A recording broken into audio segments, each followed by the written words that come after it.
السلام علیکم جی ناظرین، مولانا طارق مسعود مفتی صاحب سے سوال کیا جاتا ہے کہ اسلام کے اندر لونڈی یا باندی کے ساتھ ہم بستی کیوں جائز ہے؟ کیوں اسلام نے حکم دیا تھا کہ اس وقت اپنی لونڈی یا باندی کے ساتھ اس کا جو مالک ہے وہ ہم بستی کر سکتا ہے؟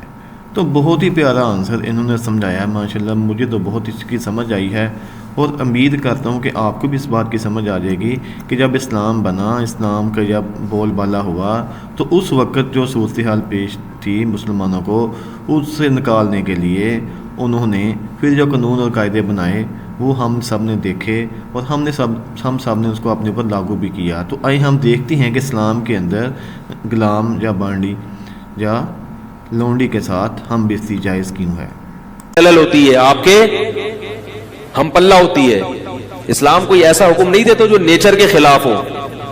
آپ نے دشمن کو سے لڑائی کی، وہ آپ کے خون کے پیاسے تھے، ان کی عورتیں بھی مرد بھی، عورتیں بھی تو ان کے ساتھ لڑتی ہیں نا،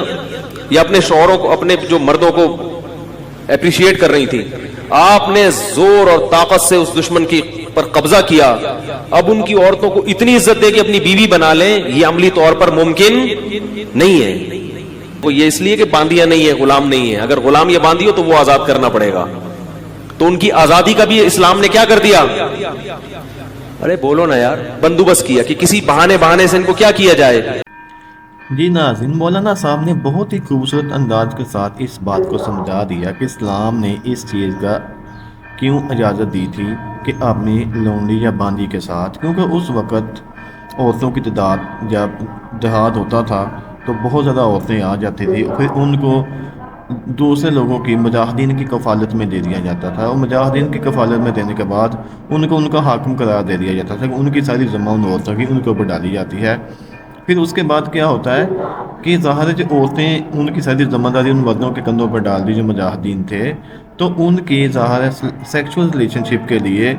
ان کو پرمیشن نہیں تھی کہ وہ گھر سے باہر جائیں، وہ اپنے مالک کی فرما بردار تھی، تو اس کے لیے پھر اسلام نے ان کو ان سے نکاح کا بھی حکم دیا، اور اس لیے اسلام نے حکم دیا کہ وہ اپنی لونڈی یا بانی کے ساتھ بھی ہم بستی کر سکتا ہے، کیونکہ اس ڈیزائر کو پورا کرنے کے لیے وہ یہ کام کر سکتے ہیں۔ اور یہ بہت ہی پیارا بیان تھا طارق مسعود صاحب کا، جو بہت ہی اچھے انداز سے ہر بات کو سمجھاتے ہیں، کلیئر کرتے ہیں، اور امید کرتا ہوں کہ آپ کو بھی ان کے بیان کی سمجھ آئی ہوگی، اور کتنے خوبصورت انداز کے ساتھ انہوں نے بتایا ہے۔ اللہ تعالی ہمیں نیک اعمال کرنے کی توفیق عطا فرمائے، آمین۔